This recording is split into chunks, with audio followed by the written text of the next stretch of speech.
მოგესალმებით, თქვენ ხართ Mindset-ზე მინდია გაბიჩვაძესთან, მე ვარ მინდია გაბიჩვაძე და დღევანდელი თემა ალბათ ძალიან პერსონალურია ჩემთვის და ეს თემა ეხება ყველა ემიგრანტს და ყველა ემიგრანტის ოჯახს საქართველოდან წამოსულებს და საქართველოში დარჩენილ ოჯახებს. მე მინდა გაგიზიაროთ არა მხოლოდ პერსონალური experience-ი, მაგრამ ასევე მინდა ვისაუბრო გამოკვლევებზე, რომ რა საჩვენებს გამოკვლევა, რა ხდება ემიგრაციაში წამოსულებისთვის, ფსიქოლოგიური თვალსაზრისით და ასევე რა ხდება მათ ოჯახის წევრებზე, განსაკუთრებით ბავშვებზე, რა რეაქცია აქვს და რა გავლენას ახდენს ემიგრაცია ყველას ირგვლივ. ეს არის თემა, ალბათ მე დარწმუნებული ვარ, რომ თითქმის ყველა ქართულ ოჯახს აქვს გამოვლილი. ეს არის თემა, რომელიც არ არის მხოლოდ მშრალი სტატისტიკა, რადგან ყოველთვის ყველა ასე გადმოსცემს. ეს არის ჩვენი ქვეყნის რეალობა დღესდღეობით და ეს გრძელდება 90-იანი წლებიდან. ეს არის ასევე მე როგორც მიმაჩნია ერთ-ერთი დიდი ტრაგედია საქართველოსი. ეს არის მონატრება, Skype-ით გაზრდილი შვილები და გაყინული წლები. მე მინდა ვისაუბრო ემიგრაციის და გაწყვეტილ კავშირებთან და რას აჩვენებს კვლევა. ძალიან ხშირად მსმენია ესეთი სიტყვები ემიგრანტისგან, რომ სხვა გზა აღარ იყო. უნდა წამოსულიყავი. უნდა წამოსულიყავი, რომ ჩემ ოჯახს და ჩემ შვილებს არაფერი მოკლებოდათ. მე ვთმობ ჩემ დროს და ფიზიკურ ყოფნას, რომ ჩემ შვილს ჰქონდეს განათლება და მომავალი. მაგრამ მინდა შევხედოთ რა ხდება მაშინ, როდესაც თვითმფრინავი მიწას წყდება და ბავშვი ორივე ან ერთი მშობლის გარეშე სახლში რჩება და ემიგრანტი ჩადის უცხო ქვეყანაში. სადაც შეიძლება ენა არ იცის, კულტურა არ იცის, საერთოდ შეიძლება არაფერი არ იცის იმ ქვეყანასთან დაკავშირებით. მოსდილებისთვის ემიგრაცია არის ტრანზაქცია. მაგრამ ბავშვისთვის ემიგრაცია არ არის ეკონომიკური გაუმჯობესება. მისთვის ეს არის მიტოვება. დღეს მე მინდა ვისაუბრო ამბივალენტურ დანაკარგის ფენომენაზე. როცა მშობელი, რას ნიშნავს ახლა ეს, როცა მშობელი ფიზიკურად შორსაა, მაგრამ ციფრულად სახლშია. და ვისაუბრო იმ უხილავ კედელზე, რომელიც ამ დროს შენდება. და ეს ყველაფერი კვლევა მაჩვენა და ძალიან ბევრი კვლევები ამასთან ჩატარებული. რატომ და როგორ იქცევა მშობელი ბანკომატად და თუ როგორ ავიცილოთ თავიდან ემოციური გაუცხოება. მოდი დავიწყოთ ყველაზე რთული და ასევე ყველაზე მარტივი შეკითხვით. რატო ხდება ეს? რა იძულებს 100,000-ობით ადამიანს დატოვონ თავით საკუთარი სახლკარი და გარკვევლობაში წავიდნენ. თუ გადავხედავთ ოფიციალურ კვლევებს, მაგალითად მიგრაციის საერთაშორისო ორგანიზაციის მონაცემებს, პასუხი ძალიან ადვილია. 90% ამ შემთხვევების მიზეზია ეკონომიკა. მაგრამ ამ ციფრების მიღმა რეალური ადამიანები დგანან. და 90% ეს არ არის მხოლოდ სტატისტიკა. ეს არის ის ადამიანები, რომლებსაც დაუძინებელი ღამეები გაუვლიათ ეკონომიკური თვალსაზრისით გამოწვეული შფოთვისგან. ეს არის შვილის სწავლის გადასახადის შოვნა, რომელიც დღესდღეობით ქვეყანაში უბრალოდ არ არსებობს. ეს არის გადარჩენის ინსტინქტი, როცა სხვა ყველა გზა ჩაიხერგა და ამის გამო ადამიანი მიდის. პირველ რიგში მინდა გაგიზიაროთ, რომ ეს გზა ხშირად იწყება იმით, რასაც ფსიქოლოგები სტატუსის შოკს უწოდებთ. წარმოიდგინე ესეთი ადამიანი, რომელიც საქართველოში იყო მასწავლებელი, ინჟინერი, ექიმი, ადამიანი, რომელსაც ჰქონდა სახლი და სოციალური როლი. უცხო ქვეყანაში ის მოულოდნელად ხდება უხილავი მუშა. ის ხდება უბრალოდ სამუშაო ძალა, რომელიც პროფესიულ წარსულს ახალ ქვეყანაში, სადაც არიან ჩასული, არავინ არ კითხულობს და არავინ ყურადღებას არ აქცევს. საკუთარი იდენტობის დაკარგვა არის ზუსტად პირველი დიდი ფსიქოლოგიური დარტყმა ემიგრაციაში. მაგრამ ეს კიდევ არ არის ურთულესი მომენტი. გამოკვლევამ აჩვენა, რომ ემიგრაციის ყველაზე მძიმე ეტაპი არის 6 თვის შემდეგ, 6-დან 12 თვემდე პერიოდში. და რატომ ხდება, რა გვაჩვენა ამ კვლევამ? რატომ ხდება ეს? ეს იმიტომ, რომ თავიდან მოქმედებს ადრენალინი. თავიდან არის რაღაც უფორია.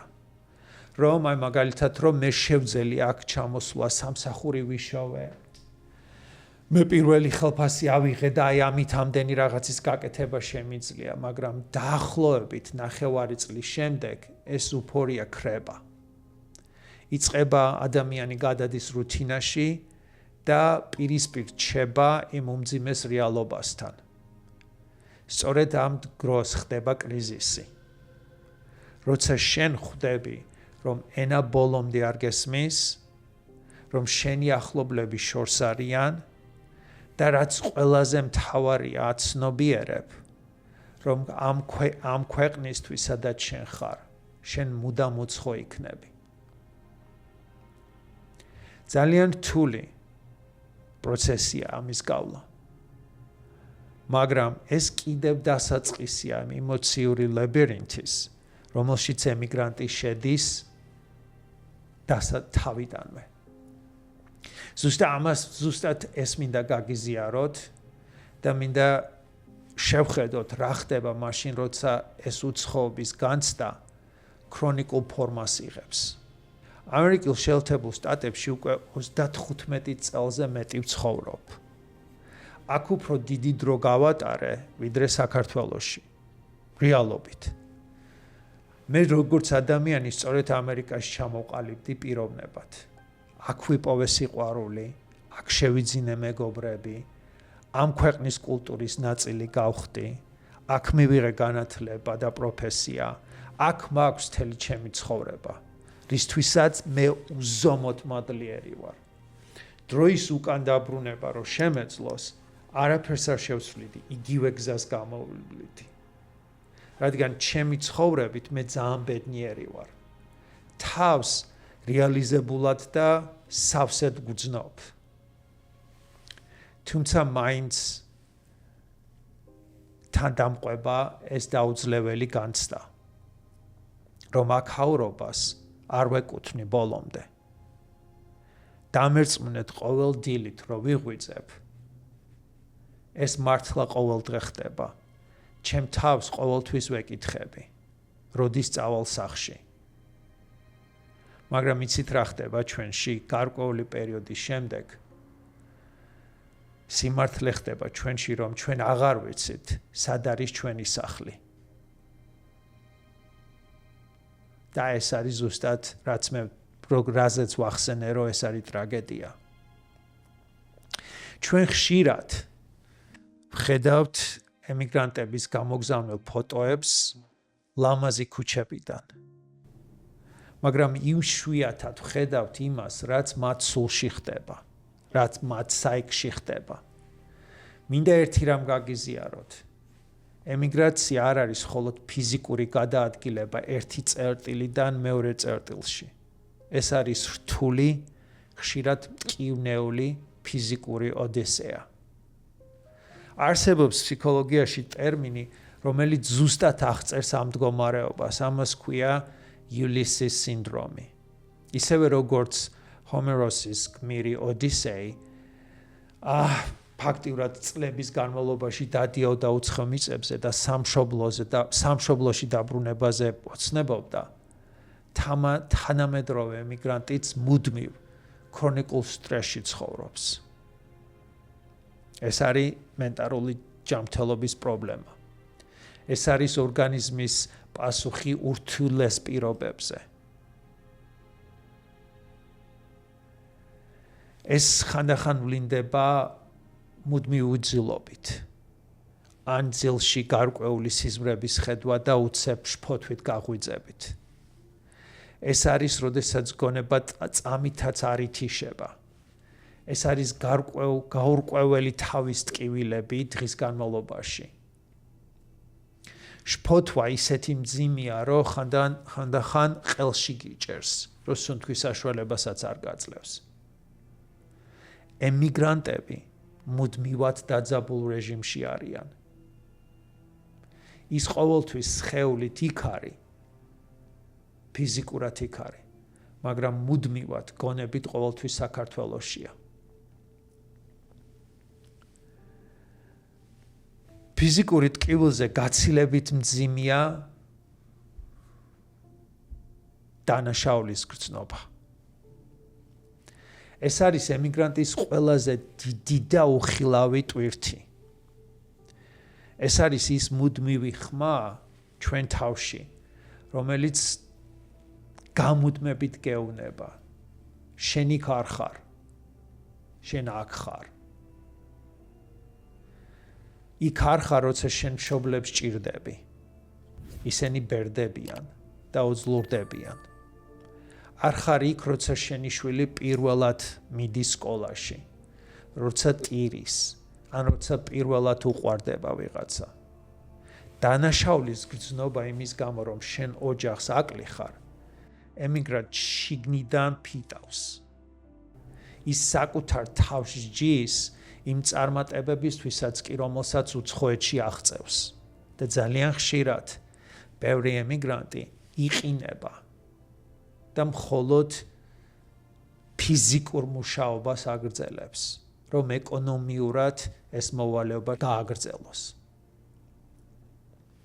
ამაში ყოველთვის ალბათ გაგიჩნდათ კითხვა, რომ რა აძლევინებთ, მაშინ რატო რჩებიან? კვლევამ ამაზეც პასუხი გაგვცა. რა აძლევთ ძალას, რომ ყოველ დილით გაიღვიძონ და ძიმე სამუშაოზე წავიდნენ? პასუხი ადვილია, რაც კვლევამ აჩვენა. ეს არის ალტრუიზმი. ეს არის ნამდვილი სხვერპლშემწირის ფენომენი.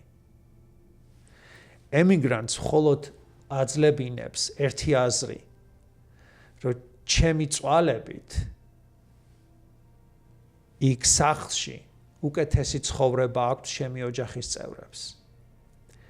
აი ეს გაცნობიერება, რომ შენი ტანჯვა სხვისი კეთილდღეობის ფასია, ხდება ის ერთადერთი საყრდენი, რომელიც ადამიანს გადაჩეხისგან იცავს. ის თავის ცხოვრებას სხვის მომავალს წირავს ფაქტიურად. მაგრამ ამას ყველაფერს მეორე მხარეც აქვს. რა ხდება მაშინ, როცა ეს მსხვერპლი, დარჩენილი მსხვერპლი ბავშვები არიან?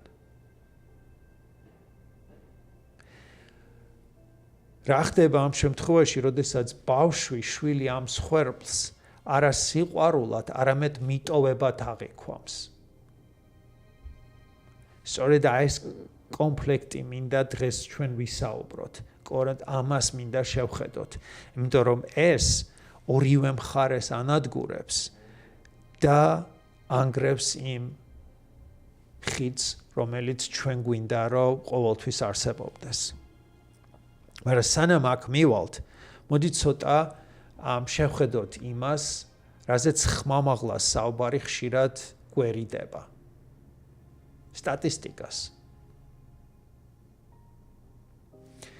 სტატისტიკას იმის შესახებ, რასაც ძალიან ხშირად არავინ არ იკვლევს. იმიტომ რომ ჩვენ როდესაც ემიგრაციაზე ვსაუბრობთ, ჩვენ ხშირად ვკითხულობთ, რამდენი დაბრუნდა და რამდენი დარჩა. მაგრამ ყველაზე მტკივნეული ფაქტია და ყველაზე მტკივნეული კითხვა სხვა არის. რამდენი ოჯახი გადარჩა? ან დარჩენით, ან დაბრუნებით. ერთ-ერთმა კვლევამ ამაზე აჩვენა, რომ ხანგრძლივი დისტანცია წლებს გულისხმობ ამაში, და იყო ნაჩვენები, რომელიც უკვე 10 წლამდე მიაღწევს. საგრძნობლად ზრდის გაუცხოების რისკს. სტატისტიკა გაჩვენა, რომ ემიგრანტების დიდ ნაწილს ოჯახური სტრუქტურა ეშლებათ. ეს არ ნიშნავს მხოლოდ განქორწინებას ფურცლებზე. ეს არის ემოციური ნგრევა. როცა ადამიანები წლების განმავლობაში ცალ-ცალკე ცხოვრობენ, ან ცალ-ცალკე იზრდებიან, ისინი იცვლებიან და სხვანაირად ვითარდებიან. დაბრუნებისას ისინი ხშირად აღმოაჩენენ, რომ ერთმანეთისთვის სრულიად უცხო ადამიანები არიან და უცხოები გახდნენ. მე მახსოვს პირველად რომ დავბრუნდი საქართველოში 14 წლის შემდეგ. მე 90-იანი წლები საქართველოში არ გამივლია, ამიტომ არ ვიცოდი ის ტანჯვა და ის ტკივილი, რაც თქვენ ყველამ გაიარეთ 90-იან წლებში. ჩემი ტკივილი სხვა იყო, ჩემი ტკივილი იყო ემიგრაციაში თავის პოვნა.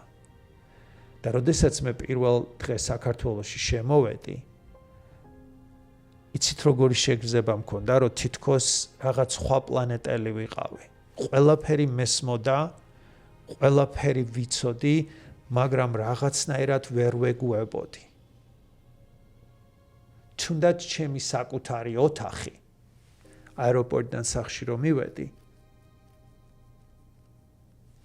სულ სხვანაირი რაღაცა იყო. ჩემი იქ აღარაფერი აღარ იყო. ასევია, ალბათ ბევრი ემიგრანტს გამოუვლია და განუცდია ეს მდგომარეობა. კიდე საინტერესო კითხვა დაისვა ამ კვლევებთან დაკავშირებით, რომ ვის უფრო უჭირს, ქალს თუ კაცს? ამას შესახებ ერთმნიშვნელოვანი პასუხი არ არსებობს. მაგრამ დაკვირვება და კვლევა მაჩვენა რამდენიმე სურათი. ქალებს ხშირად გაცილებით დიდი ემოციური ტვირთი აქვთ. ისინი არიან დისტანციური დედები, რომლებიც ყოველ ზარისას შვილების მონატრებით იტანჯებიან. თუმცა პარადოქსიც არსებობს ამაში. ქალები სოციალურად უფრო სწრაფად ადაპტირებენ თავის თავს უცხო გარემოში. კაცებისთვის კი ხშირად ყველაზე მძიმე სოციალური როლის დაკარგვაა.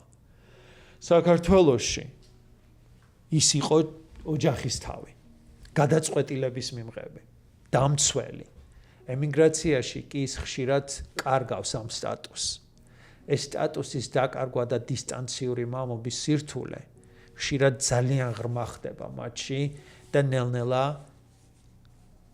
ბევრ შემთხვევაში დეპრესიას აჩენს.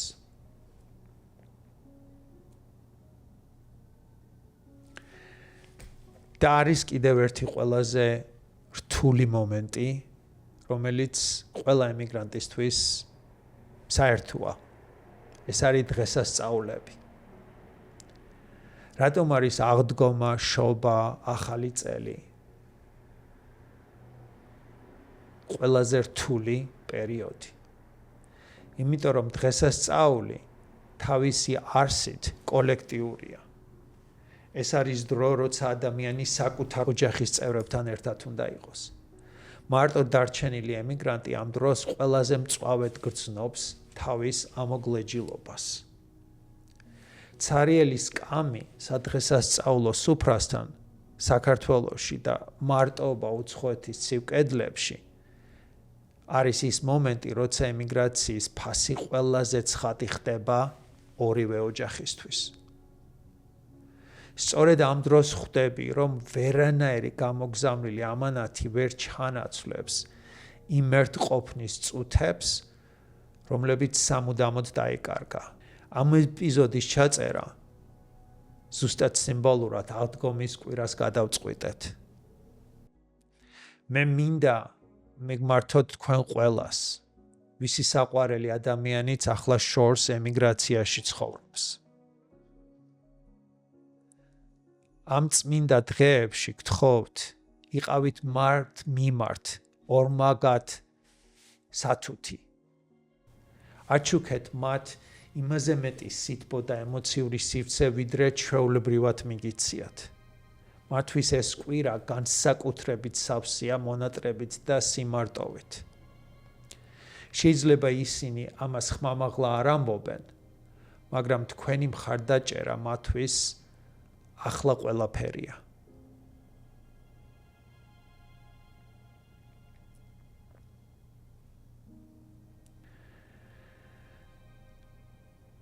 ყველაზე დიდი დარტყმა მაინც მიდის იმაზე, ვინც დარჩა და მე ამაში გულისხმობ ემიგრანტების შვილებზე.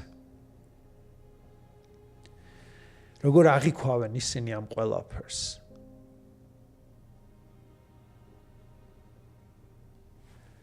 მინდა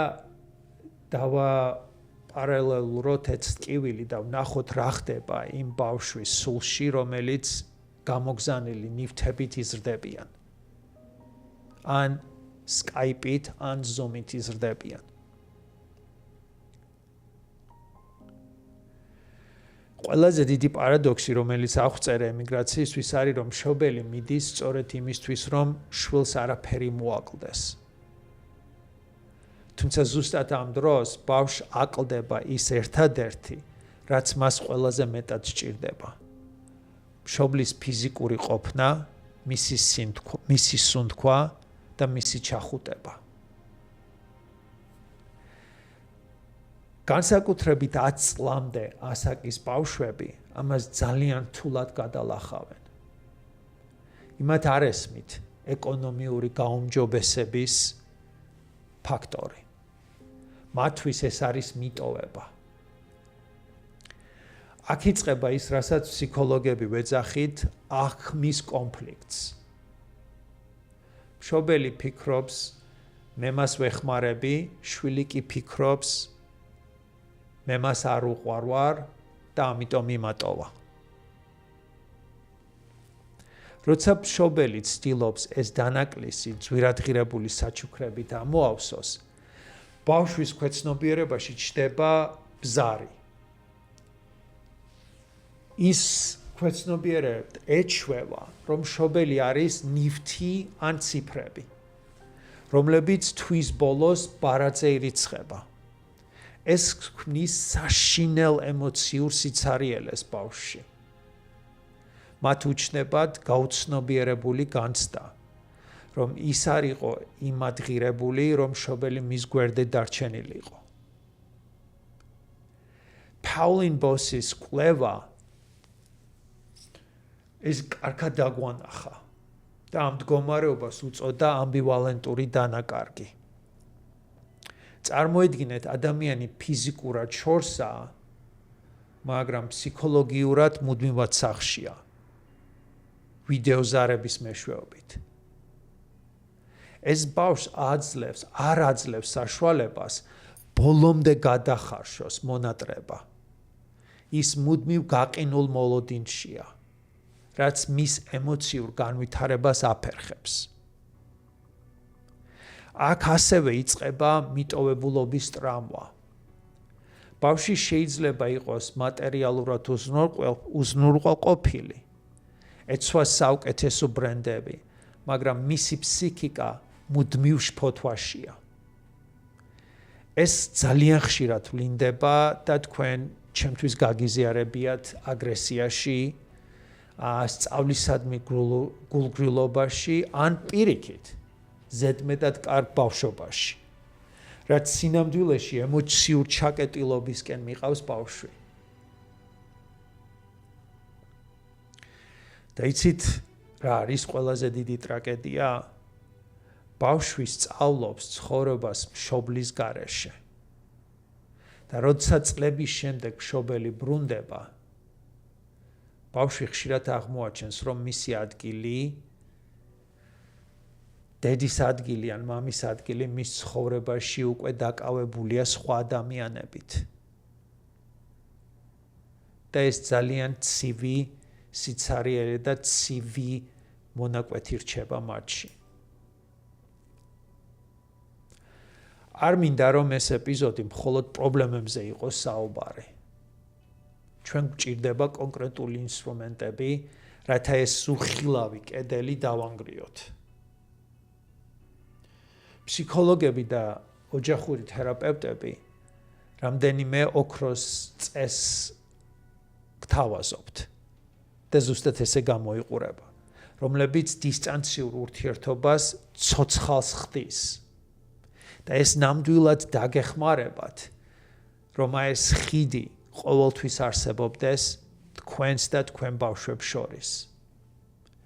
პირველი და უმნიშვნელოვანესი არის რომ გააუქმოთ საგამოცდო ზარები და რას გულისხმობ ამაში. ხშირად ემიგრანტი მშობელი გარკვევას იწყებს ამითი. რა ნიშანი მიიღე, რა ჭამე, დავალება დაწერე, ბებია ბაბუა გააბრაზე, მამა გააბრაზე, დედა გააბრაზე, რა მოხდა. ეს არის ტრანზაქციული საუბარი, რომელიც ბავშვს თავს კონტროლის ქვეშ აგრძნობინებს და არასიყვარულს აჩვენებს. ამის ნაცვლად მოდი შევცვალოთ ეს ცოტა და ვცადოთ ემოციური ზარები. მოუყევით თქვენ დღეებზე და იმას შეეკითხეთ თავისი დღე, როგორ იყო შენი დღე? ის კი არა რომ რა მიიღე, რომელ კლასზე იყავი, უბრალოდ აბა მითხარ მომიყევი შენ დღეზე. რა გაგიხარდა, რამ დაგღალა, რა ნახე საინტერესო და მეც ასევე გაგიზიარებ ჩემთვის ჩემი დღე როგორი იყო. აჩვენეთ ბავშვს რომ თქვენს ადამიანი ხართ და არა მხოლოდ კაცრი ხმა ხართ ტელეფონის იქით, ან Skype-ის, ან Zoom-ის იქით. მეორე რეკომენდაცია. შექმნით საერთო ციფრული რიტუალები. მხოლოდ ლაპარაკი დამღლელია. სადეთ ერთად უყუროთ რომელიმე ფილმს ან რომელიმე შოუს. ან შეგიძლიათ ითამაშოთ ონლაინზე თქვენ შვილებთან ერთად. კი, ვიცი, ალბათ ბევრი გიჩხუბიათ, ნუ თამაშობ კომპიუტერზე, ნუ თამაშობ, მაგრამ აი ამ პერიოდში ის ონლაინ თამაშები უფრო გამოგადგებათ. ეს ქმნის საერთო გამოცდილებას და განცდას. ის ბავშვი გრძნობს, რომ თითქოს თქვენ ერთ ოთახში ხართ და ერთ რამეზე გაიცინებთ, ერთ რამეს აკეთებთ. ეს გაცილებით ძვირფასია, ვიდრე 1 საათიანი დაკითხვა სწავლაზე. მესამე და ალბათ ყველაზე რთული, ნუ გამოიყენებთ მატერიალურ მსხვერპლს იარაღად. არასდროს უთხრათ შვილს, რომ მიაქ შენს გამოვიტანჯები. შენ კი ასე მიხდი მადლობას? ეს არის ემოციური შანტაჟი, რომელიც ბავშვს უზარმაზარ აუტანელ ვალს კიდებს. ეს ვალი მომავალში აგრესიაში გადაიზრდება. პირიქით, აგრძნობინეთ, რომ თქვენი არჩევანი იყო წასვლა და ის არ არის პასუხისმგებელი თქვენ სირთულეებზე. მოდი დავფიქრდეთ. კი, ნამდვილად მესმის, დამიჯერე, თუ არის ადამიანი, რომელიც თქვენი ესმის, ეს მე ვარ, იმიტომ რომ მე თქვენ ვარ. მე ზუსტად თქვენ ვარ. მაგრამ გადაწყვეტილება მაინც თქვენ მიიღეთ, თქვენ შვილს არ მიუღია ამის გადაწყვეტილება. და ამიტომ არ არის სწორი, რომ იმათ ჩვენ რაღაც ზედმეტი ვალი დავადოთ. კიდევ ერთი ფაქტორი არსებობს. იყავით თანმიმდევრული. რას გულისხმობ ამაში? ბავშვისთვის 5 წუთიანი ზარი ყოველ საღამოს ერთსა და იმავე დროს გაცილებით მეც ნიშნავს, ვიდრე 3 საათიანი საუბარი თვეში ერთხელ. ეს პატარა საუბრები, პატარა ზარები აძლევს სტაბილურობის განცდას ბავშვს. მან იცის, რომ რაც არ უნდა მოხდეს, ამ საღამოს 9 საათზე დედა ან მამა მის გვერდზე იქნება და მას დაურეკავენ. ვიცი ეს პატარა ნაბიჯებია, მაგრამ სწორედ ეს ნაბიჯები აშენებს და აძლიერებს იმ ხიდს, რომელზეც მერე, როცა დაბრუნდებით, შვიდად შეგიძლიათ გაიაროთ. სანამ დავამთავრებ, მინდა მიმართო მათ, ვინც ახლა ამას უცხოეთში, რომელიმე ქალაქში, სამუშაოდან დაღლილი დაბრუნებული, მარტოობაში მყოფი უსმენს. მე ვიცი შენი ტკივილი და მე ვიცი შენი ფასი. ვიცი, რომ ყოველი თეთრი, რომელსაც აგზავნით, თქვენი ცხოვრების წუთების, თქვენი ენერგიის და თქვენი ცრემლების ფასი აქვს. მაგრამ ასევე თუ შვილები გყავთ, გახსოვდეთ, რომ თქვენი შვილისთვის თქვენ ხართ არა ბანკომატი, არამედ დედა და მამა. მას თქვენი ხმა უფრო სჭირდება, ვიდრე უახლოესი მოდელის ტელეფონი. მას თქვენი აღიარება უფრო სჭირდება, ვიდრე ნებისმიერი ამანათი თქვენიდან გამოგზავნილი. ფულით შეგიძლია იყიდოს სახლი, მაგრამ სახლს ოჯახად მხოლოდ ყველა შიგნით ვინც არის იმათი ემოციური ყოფნა აქცევს.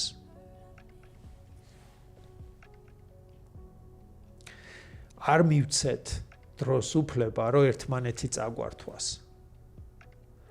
დაბრუნება იწყება არა მაშინ, როცა ბილეთს ყიდულობ, არამედ მაშინ, როცა გურწფელად ეუბნები შვილს.